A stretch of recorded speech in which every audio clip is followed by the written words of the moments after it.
What is going on, comic fam? It's your boy, the bearded comic bro, and I am joined by comic creators Alan Dunford and Will Radford. Welcome to the show, gentlemen. Well, we are so happy to be here, and we're so sorry that you decided to have us on. Listen, no, I'm excited. Alan, you reached out to me and shared your book that we're going to be talking about, Pocus Hocus. We're going to dive into that. You have a Kickstarter here dropping really soon, talking about issue 3. But before we hop into all of that, I just like to always start my interviews off with, how did you get into comics? Like, loving comics? Did you always grow up reading comics? Was it TV shows? Like, what was it for you that drew you into the world of comics? All right, Will, do you want to start with this one? Yeah, I got into comics when I was in late middle school, and I kind of went down a different path than a lot of other people, because the ones that were intriguing to me were like the sort of like underground, almost like slice of life comics. Okay. Specifically, Ghost World was a big entry for me, and Daniel Klaus, and also Johnny the Homicidal Maniac, Jonan Vasquez. So kind of like offbeat indie stuff. It immediately sort of started with dark comedy, I think it's safe to say. And those were the big ones that really roped me in. And then of course I went to a variety of different writers from that, like Craig Thompson, became a big Craig Thompson fan, and stayed a Daniel Klaus fan, of course, and Persepolis was a big fan of that one. And so graphic novels and indie comics was sort of the road that I started on. Yeah, and then for me, I've always been a big fan of comics as well, but and I hate this question because I always have to admit this part. So every Sunday, my grandma would take me to Kroger because that was our designated grocery shopping day. So I would go to Kroger and pick out a comic book from the book section, and then take it home to my 3-spiral notebook and punch a hole in the thing. So I wonder how many, like underground first hits that I've picked up that I have absolutely ruined because I was an idiot. So you had your comic book stored in your 3-ring binder that you hold. Oh, I mean, I get it. Every one of them. It pains me, but I understand, but that's the beauty of comics, right? Because as kids, we don't care about the collectability. We cared about reading them. I can tell you without a doubt, I had Batman Adventures number 12, that first Harley Quinn appearance, and I read that through and through. I don't own it. I don't even own it without a cover. And I'm like, man, it'd be nice to have that. Or I remember the Todd McFarlane Batman 423 cover that as soon as I opened that up digitally one time, I was like, I had this comic. Holy cow, I could tell you the stories. And I'm like, man, it's trash now. So I get it. So, after that, I've always appreciated comic books, but I never really did a deep dive, right? I did the usual suspects. I read Watchmen, 300, V for Vendetta, the stuff that, there's a movie on it, I want to read the comic then too. But where my thing really lied was novels, and what really got me back into the manga, or to the comic medium, was manga. Okay. So I'm a big manga fan. And I think that some of that shows as well, because Junji Ito has been such a huge influence for how I really want a story to be just fun, and it can have creepy elements and just be obscure. Yeah. Yeah. So, and then ultimately, Will and I, we've been friends since high school, and I approached him with the idea for Pocus, and here we are. That's awesome. So how did it get for you of wanting to take, your love for comics, kind of stuff that you started to read or that influenced you, and say, okay, let's create a comic book? It's really, and it's not like anything magical or anything. I just literally called Will up and say, hey, I have an idea for a comic. You want to be interested in doing this? And then he said yes. And then it's kind of like the rest is history. But I think, I think a big part of it for both of us was that the comic book medium it gives you so much freedom in terms of where you can go with like your imagination. And my biggest thing, I work in the arts. I work at an art gallery full time. That's my job. And to this day, I think that I've gone through different phases in my life where there are different types of things about art, film, books, comic books, whatever that I appreciate or that I go on these kicks or whatever. But my number one, the biggest thing for me is world building, and I love it. You know, I mean, that's always what I look for. And when I watch a film, that's what I'm going or read a book, whatever, that's what I'm going to respond the strongest to. And there's nothing quite like the comic book medium in terms of allowing you to world build. And it's a blast. Yeah, and it's also it's so a fun challenge too, because Will also has a film background. And whenever you're writing screenplays and scripts and trying to develop characters, you really have to spend time and do this, do that, put them in the right setting, right place. But with a comic book, from where we're going panel by panel, and you don't really get to see the actor's reaction and everything. Right. Really, one line of dialogue can change exactly how a character feels and is made, and if someone likes them or not. Yeah. So you have to be careful with it, and it's such a fun challenge too with that. Yeah, and I mean, just to add on to that really quick, like with screenwriting. No, it was perfect. You don't say anything else. Right. We can edit that. We can go. You can say what you want. We'll cut it and post. It's yeah, we're cutting you out anyway. It's fine. But the like with writing screenplays, it's like all structure. So like you structure an outline and then you go and write it, and it's still, you're always, you know, structure. Comic book, it's like, it's so nice because like each issue, it's like you outline it, you know where your story beats are, and then it's time to have fun and completely, you know, you can take it in all these different directions, especially when you've got like two minds working on it that you didn't originally even expect. So it's really like going on an adventure creatively, and it's great. That's awesome. Like, it's so cool to hear the process, and that's why I love asking that first question about what kind of drew you into the world of comics, because both of what you said, I'm like, oh, well, that makes so much sense now why Pocus Hocus is the way it is. Like, I see so much influences on, you know, some of the comics that you talked about, like the dark humor, you know, Ghost World and things like that. Like, I'm like, oh, this makes sense. So for my viewers at home or listeners who haven't had a chance to explore Pocus Hocus, because again, this is going to be for the third issue. What is it about? What's the elevator pitch for it? Will? So okay, the elevator pitch for it is that a Victorian era magician makes a bargain, makes a deal, a Faustian deal with a demon to trade his soul for actual magic powers, which obviously is going to put him pretty far ahead of the game in the magician career playing field. So he makes this deal, and then through a series of events in his life, he finds out that it's not all it's cracked up to be in Faustian traditional storytelling, and basically sets out to win it back. So that's the general premise for it. But I feel like even just with that setup, that doesn't quite. That really is the elevator pitch, and here's what I mean by that. That's the pitch for you know, the outline for like maybe where the first issue is taking you, and then throughout the series, we get the opportunity to really go in some different unexpected directions from that premise. So that's in a nutshell. That's what I would say. And it's such a unique idea for me, because I remember Alan sent me he's like, hey, I want you to check out this comic. And my first initial thought was like, I don't know if I'm really going to be digging like a horror comic. It's just not my genre. And then I start to read issue 1 and I'm cracking up. Like, oh, really? Okay. The dark humor, like just some of the dialogue that was written in there, I go, okay, this is not what I expected. Like, you both took it in a way that I was like, oh, he's going to sell a soul to a demon and he's going to try and get back. And that's, like you said, in shortness, but there's so much more to it.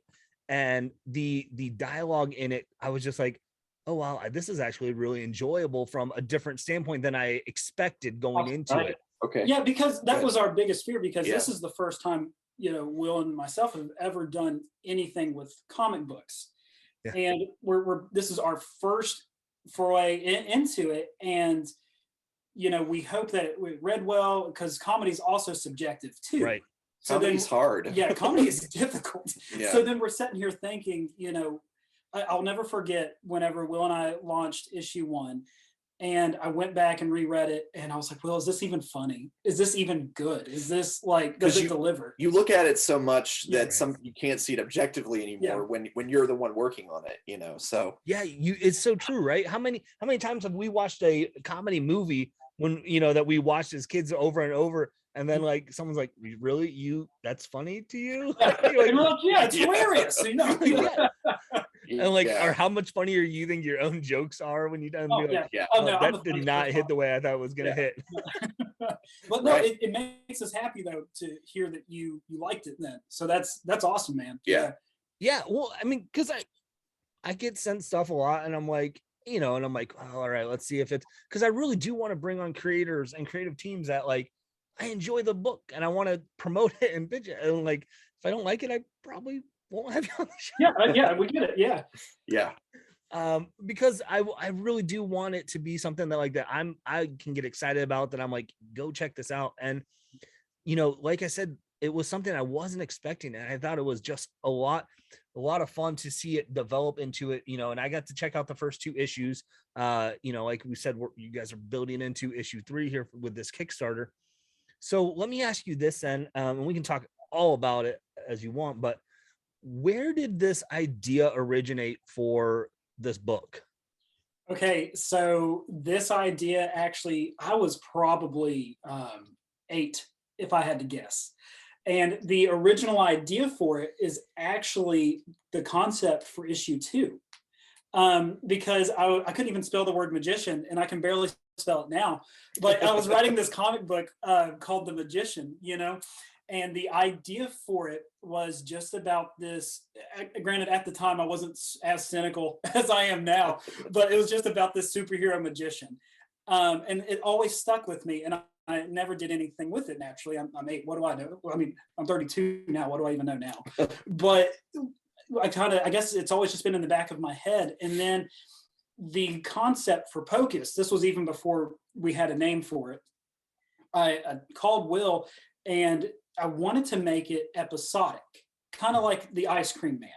And it was going to be like this demonic magician or evil magician that would call people up on stage and just do all this wicked stuff to them, because that's what scares me, is an audience not knowing what's going on, but still they're applauding along. Like, to me, like, that was creepy, fun horror. But the more it progressed and when we talk about it, we actually got a linear story for it, because the first issue of The Magician, we'll call it that, was going to be about this magician that lures people on stage and puts them in a demonic box and sends them to hell.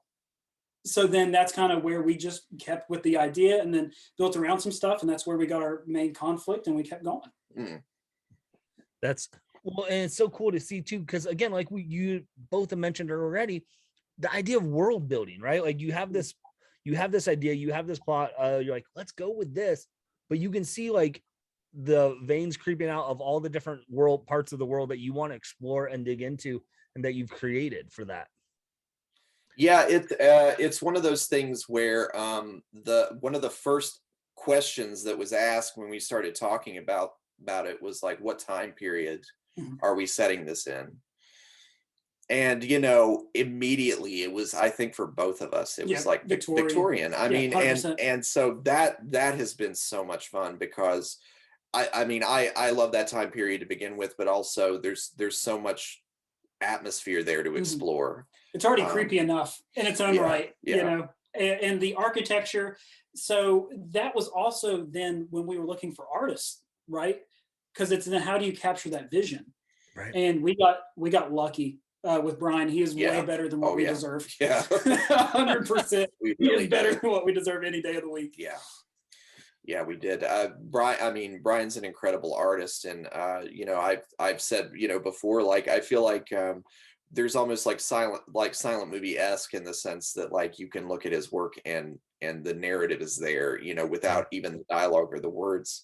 And so yeah, that's he's brought a dimension to it that has actually informed us going forward in the way we write, like with the different issues. And that was another decision too that we made then, which leads us to the coloring aspect.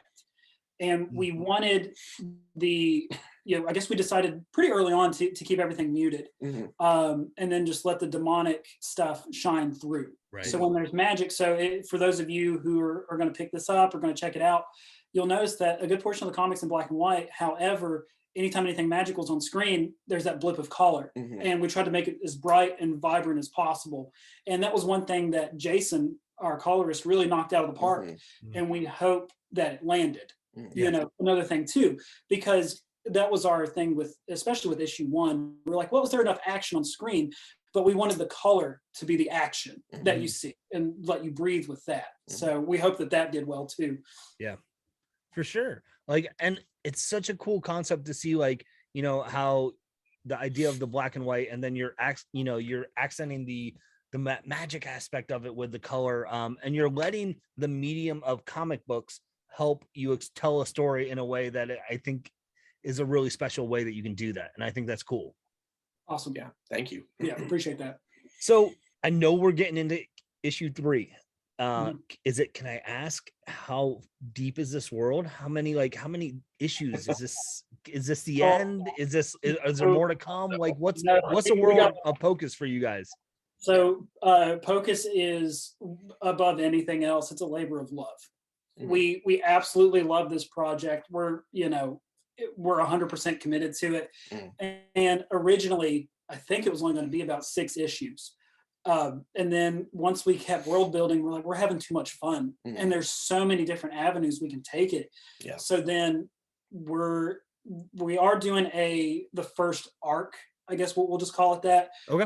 We're kind of, that one is going to be about 6 issues, but how we are doing it, no spoilers or anything like that, but it's going to lead seamlessly into the second arc. And we are beyond excited for that. Yeah, definitely. I think issue 3, I'm very excited for issue 3. You're a big fan of issue 3. I am. Okay, I will go on record for saying that issue 3 is my favorite out of the series so far. Okay. And a big part of that is that we really it's like we've heard all this feedback, and it's awesome, and it's great that people are loving it, but like for us, it's like issue 3 is when it's like we have all this setup, and then issue 3 is when it just bang, like everything starts hitting, and it was like because of course we write the scripts, and then as the team is working on it, we'll go back and reread what we've written. It always, when you write, it always pays to take that time away from it and then come back to it and look at it with a fresh set of eyes. And I remember just contacting him one evening and being like, this is like great. Like, I was like, like everything, and keep in mind, this is I try to be as objective and critical as possible, and looking over it, I was like, this stuff is landing really well. Yeah, because issue 3 is finally where we get to really be like, okay, we have, I guess to backtrack just for a second, we were afraid of how to actually tell the story, because we wanted to make sure that people are going to be interested in reading it at first. And, again, everyone is their own worst critic. So we were talking like, well, do we kind of Quentin Tarantino it? Do we start at the end with a big action scene, like for our issue 1 out the gate action scene, and then slowly be like, well, this is how I got here, and then tell it that way as we progress and everything like that. But we decided, you know what, let's just be as linear as possible. Well, I think we figured out a little early on too that there was enough magic, and there was enough action, so to speak, and world building and that kind of thing to carry the first 2 issues and really bring everybody in. And then 3 is kind of when it all really just it blows open. We go into some really fun stuff, and like I think that's been the biggest thing for us, is we're excited to get issue 3 out so people can read it and enjoy what we're enjoying, and also just so we can talk about it. Because, like finally. Come on, guys, there's so much I want to talk to you. Man. Like we're dying right now. It's one of those things, but we have tried to be as careful as possible not to spoil a lot of very specific things that happen in issue 3, and we just hope that the fans like it as much as we do when it drops. They better. Listen, I mean, you got to, right? Like, they gotta like it. It's because they've enjoyed it so far. It's good. funny because now it's like, all right, when can we start to talk about the third issue? It's like it's like Spider-Man No Way Home. Like, when can we talk about it yet? Is it Yeah. It's like, when can we talk about all the cool stuff that happened in issue 3 of Pocus? Right. Like, we need to talk about it. So Kickstarter's happening really soon. People can follow along with it. Do you guys have different tiers that you do with your Kickstarter? Do you guys have some different rewards and things? What's something like that you want to highlight that, like, man, this is a cool one?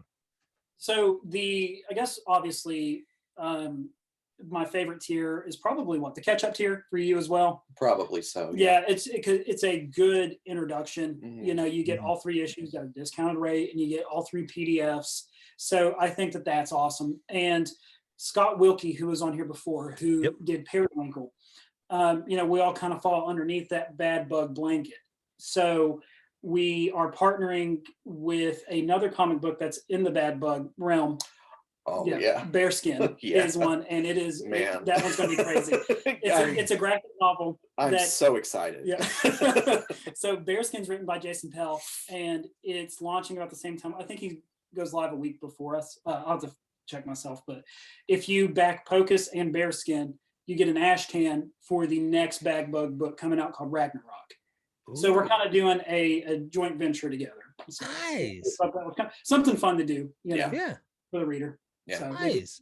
So, like you said, I had Scott on. So viewers, listeners will remember Scott did the Christmas themed Kickstarter book, Periwinkle. And you mentioned that you're both kind of under the banner of Bad Bug. How did you get connected with Bad Bug? What is Bad Bug, if someone hasn't been familiar with that? Can I just say something about Bad Bug really quick that I want to mention, because I know there is no way to convince you guys watching this that I'm not just saying this because I'm part of the label, or part of the team.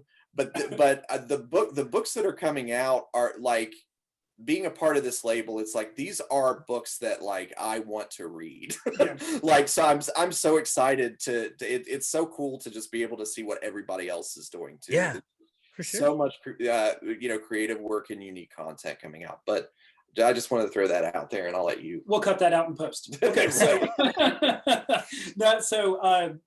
Mike, he's a really good friend of mine, and he's the one that started this whole Bad Bug thing. He wrote Midnight Highway and Black Jackets. That's his big Dead End Moon. He and Scott worked on together. But yeah, he decided he wanted to go and just try to create his own little branding.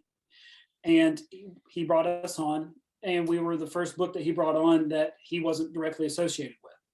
And Mike has been instrumental to the success of Pocus. Yeah. And, we can't take that from him, because he put us in contact with Brian, Jason, and our letterist, Dave. Yeah, Dave has done such great work with all the lettering and design. You don't really think about it until you actually are working on it. Well, at least I didn't anyway, but lettering is such an important thing. Yeah. Like, it really brings characters to life. Like Ivan. Yeah, okay. Like, I figured that out with Ivan pretty quick. So if Ivan is Pocus's manic butler, to put it lightly. Yeah. And Dave had the genius idea of making his letters the way that he did, and it worked out great, and it actually influenced our writing for how we made Ivan going forward. And for those of you watching, if you have not read the comic yet, the neurotic aspect of this character, the way that the letters are done, is that they're all kind of jittery and like crammed together, and it just really adds that extra dimension. You just get the fact that this guy is manic. Yeah. Yes you do. Yeah, that's so good. Yeah, so that's exciting, because I dug what I saw Periwinkle, and then getting to check out Pocus, like, so I'm excited to kind of dig into this world of Bad Bug myself a little bit more and explore it. So to hear like the cool, like the joint, Kickstarter accounts going on, like that's a cool thing to see, like, because it's also saying like, we believe in this project just as much as we believe in ours, because otherwise we would like, I don't want to know, like, you don't want to associate with that. Like, you guys do your own project, we'll do ours, it'll be good. But yeah, man, it's just a lot of just fun and cool and exciting stuff. And I speak for Will, and having Pocus and doing this has just created so many different like opportunities, and let us meet so many cool people and just express ourselves also in another way we probably didn't think we could or we ever wanted to. Yeah. You know? Yeah. It's been great. Yeah. That's awesome. So let me ask you this then. Obviously we're talking about Pocus and we want to focus in on that, but this is your first foray into comics, is that correct? Yeah. Okay. Yeah, both of us together. Yeah, we took the plunge together. Nice. So this is then, so like a lot of times I'll have creators, I'm like, well, working on this, like your main focus is Pocus. Your focus, Focus. All right, cool. Yeah. So that was something that we talked about early on too. We didn't want to diverge from it. We wanted to keep getting our story out there because we're so excited for it. We didn't want to release one issue, then wait 6 months or a year and then release another one, because we also want to keep momentum up, because who are we? You know, we're not a household name. You know, we're just a couple indie creators that just wanted to make a comic and want people to have fun with it. Right. So, and that was the thing, you know, you got to keep going.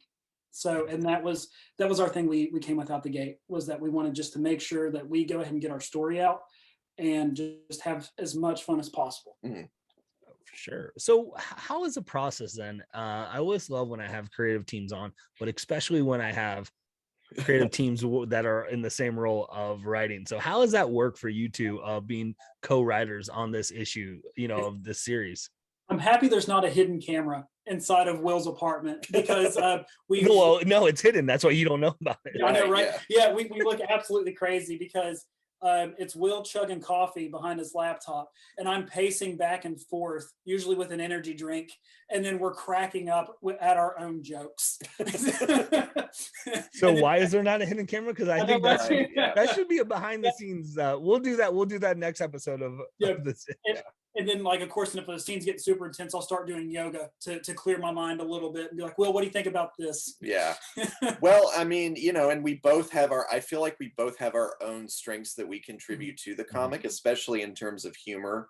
I feel like a lot of places, I don't know, by the time it's made, it's really is a fusion of both of us, like, collaborating, writing this thing. But a lot of the contributions that are like, a lot of the contributions that are almost like, I want to say like Arrested Development zingers are this guy right here, and then a lot of the contributions that are more like deadpan awkward humor sort of come from my. But then what gets really interesting when you do this is when you see moments where those roles sort of reverse. And you know, which will happen also, just in terms, you know, sometimes I will come up with an idea that is kind of like a setup and punchline, or, you know, just to work in that other realm for a while, and the same with Alan. So I mean, it's just a really lucky fusion of styles, I think, in that way. And I think the big strength for the script writing does come from Will's background in film. Oh, so thanks. if you, I guess if we ever decide to, you know, do like a tier where, you know, you can get the script as well with it or something like that, it's developed like a screenplay. Okay. You know, we have, you know, beat, pause, stuff like that. It looks like you're reading a pilot for a television show. And I think that helps a lot. Yeah. And I'm sure it probably helps with the writing, but it also probably helps with the art aspect of it, of saying like, hey, this is kind of our vision for where we want something to be taken, or right. That format lends itself very well to visual storytelling, and just keeping everything you know, spaced out and illustrated that way. Yeah, and it's weird too, because if we go back and read the script for issue 1, we're like, okay, so we need to put this in this panel, this in this panel, this in this panel, you know, because it's our first time, we don't know what we're doing. And then we get Brian, and everyone's in a nice flow. Now we're at the point where we'll just put, Brian, this takes place in the forest. Yeah. And then he just goes. Yeah. Because we know we're just going to get excellent results, and we just Well, no, I know. And I mean, like, I know when I was looking at, because whenever I work on a project of any kind, I try to do, you know, my homework as much as possible. And I looked up some comic book scripts even before we started writing. And I looked at a couple of Neil Gaiman's for Sandman, and I noticed that there were places when, and this is cool too, this is a cool thing about writing comics that you don't get as much with screenplays, is that because it goes through another process before the finished thing is out there. It's like he would make notes to his team, like to his illustrators, and just address them directly. And you know, stuff like that.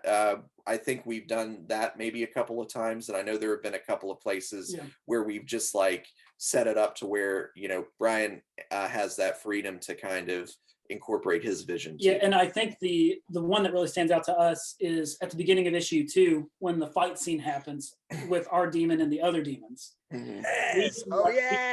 We didn't write anything there. We just told Brian, go make it a bloodbath. You know, that's all we put in the script. It was something like that. It was just let them go nuts.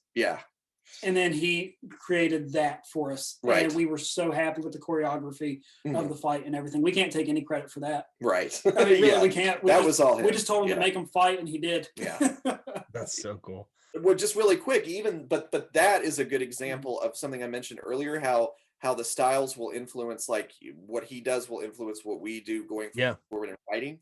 Is from that we've had, I mean, other, you know, action sequences or, you know, fight scenes or sequences after issue 2, and we've remembered back to the way that was laid out and illustrated, so that kind of gives us inspiration to be like, well, what if this character does this, or the choreography goes this way? Does that make sense? Oh, absolutely. That's so cool. I love the behind the scenes stuff. And I love just talking with you both about comics and the process of it. And as we're getting towards the end of the episode here, I want to ask you guys if it's okay. You guys have been mentioning that I've been talking with Alan on Twitter about a trailer for the Kickstarter for the comic 3, and I thought it'd be really cool is if we could share that with the people who have stuck around for this whole interview. So if you cut out halfway through or before, shame on you. You missed out. Like, I could put it at the front, but then you'd be like, oh, that's cool. But no, we want to reward you for sticking around. Thank you. It's more than we deserve. Absolutely. So let's check out the trailer.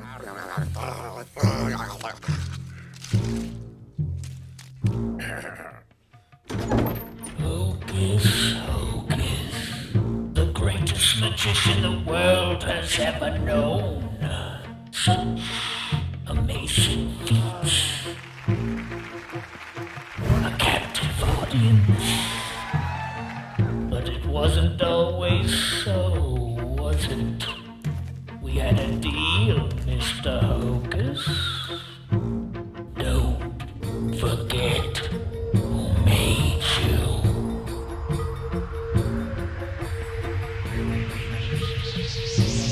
Hocus Hocus.